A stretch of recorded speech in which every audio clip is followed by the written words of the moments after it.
Hi. Hey. I recognize you from the markets, I think. Yes. Cool. Nice to meet you, Nice to meet you. Krista. Yes. Yeah. Cool. Thank you for the delivery service too. Yes. Thank you for your order and your support. And if you ever wanted to be a part of the processing. Yeah, I was actually invite really you. super interested in what you guys got going on Yeah, there. How long have you guys been in business? So 2014 was when we established, and I started out with heritage breeds, the Tamworth. We started out with the leanest. Didn't know really. It was just more. I just hearing as we got into the research, and we saw like all of these heritage lions are threatened with extinction, and so they're all. So we went. So you guys switch breeds? Yeah, from Tamworth, the most lean, Berkshire's the next most lean, to the Gloucestershire Old Spot. So the old spots are the fatty ones. The American guinea hogs are like the 50% fat. They say 40, but I'm like, it's more like 50% of it are the fattier sausage pigs or charcuterie. And So you guys went from the lean side of the spectrum all the way to the fattiest? yeah, that's what I did during COVID. It was like, what else are we doing? So we'll experiment. And I pissed a lot of customers off because they like that lean. Yep, they want the nice big pork chop with the 70% fat meat and just enough fat to give it flavor. Do you want to try some sheep milk? Sure. Yeah, sheep milk. Mm. It's not not goaty. No, Yeah. it doesn't have that. It's more like cow milk. You like that more than goat milk? It is amazing. That is amazing. Interesting. Wow. Fascinating. I'm glad that you guys are still doing it because, like I said, I'm just now waking up to how valuable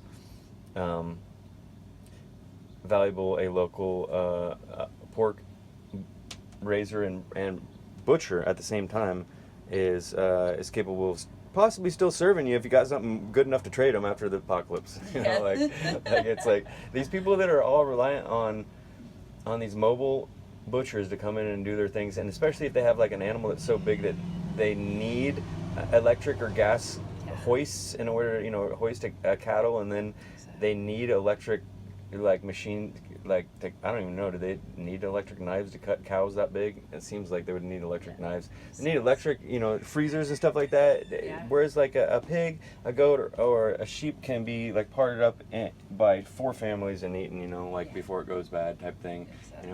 With hanging up the excess or whatever. Yeah. Whereas a cow, it just seems like anyone who's raising cows is not really looking with too much foresight as to what how their business is going to be able to continue on after a post-apocalyptic type of situation. Yeah. I'm going to check on my sheep right now. Yes. I think she's out in front of the house a little far. Yeah, my operation's 100%. We'll supplement it with very small generator power, but otherwise solar powered. Oh, cool. Off grid. Nice. We don't have I'm trying to figure out that solar too. Like I know it's not any more sustainable than the gas, but it's but if crap hit the fan type thing, it would be able to continue going on. So and that's if that's all it has, then and it's not so eco, then whatever. It's still way better than gasoline that you have to continue going back to that teat. Whereas the sun's teat is as long as it's out, you can tap. All right, so interesting. So I really appreciate this information. Is there anything that I don't know that you would want to share with people that would be beneficial for all of our local food security in the future? I just came from farmers market, and I gotta say to the consumer, beware of greenwashing, certified organic feed. Oh, awesome! The bottom line is you're sourcing corn and soy, and who knows where does that come from? The Midwest? How many miles away is your food's food? To get certified organic is a very challenging process to go through. It essentially takes money. Exactly, it takes a lot of money, and like the level of pesticides that are in corn and soy, it still passes as organic. So corn is and are you not giving any grain or something to the pigs? No, I don't give any corn. Oh, interesting. Or soy. I supplement with stuff like flaxseed, chia seed, Okay, so you're giving them pumpkin seed seeds instead of grain? Sunflowers. Yep. Okay, seed. Yeah, I feel more comfortable giving them seeds than grain. Yeah. Seems like Fruits and veggies. I feel better just- with seeds than grain. Yeah, old Huh. produce, just getting greens and. Nice. Have you hooked up with any of the shopping cart down there on the south end? You know, you'd think. You're south of shopping cart. I am. I'm just south, Cool. and because of regulation and laws, and They some can't idiot that ate a bad apple and sued him. Yep. Are you things- kidding me? Yeah, this all happened. They're 70s, worried 80s? about giving Yeah. it to a pig farm. Yeah. This is why our butcher system shut down. This is why we're in the place we're at. Is that somewhere back in time, yep, a human tested the limits and Interesting. threatened. Threatened someone threatened to sue for their pigs getting sick. I can't foresee that. That's just Yeah. ridiculous. Yeah, that's Huh. where we had in the teens butcher shops across Medford to Grants Pass, Uh-huh. and we now have And they were all less than a handful. They're all thriving off of a pig industry that was largely fueled by the waste human food Yeah. industry. Exactly. And so then when they outlawed the ability to give your dumpster stuff to anyone because they're scared that there'll be a liability issue for anything, then that started to dry up the pig farms because they were largely running on like free human leftovers. Yeah, that's Okay. the charm of I will always Interesting. raise Huh. pigs because it is essentially dumpster diving. Huh.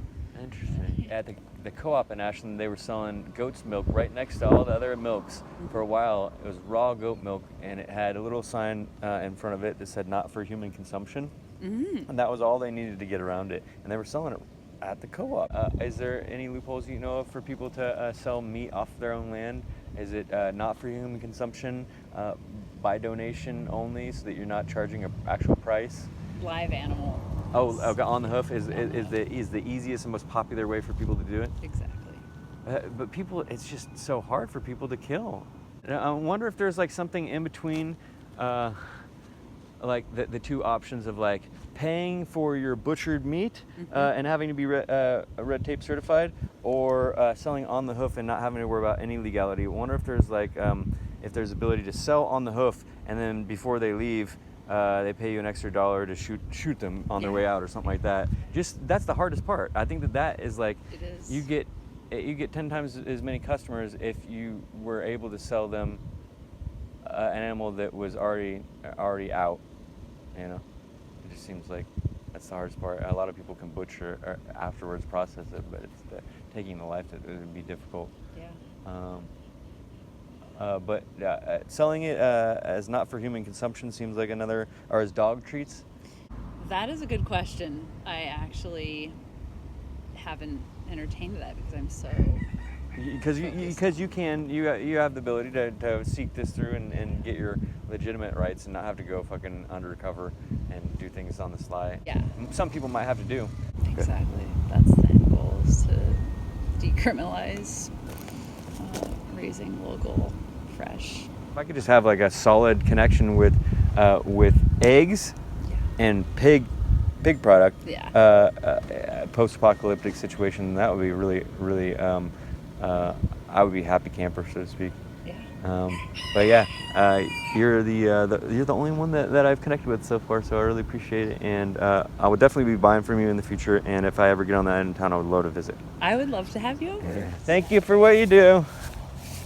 Good sheep.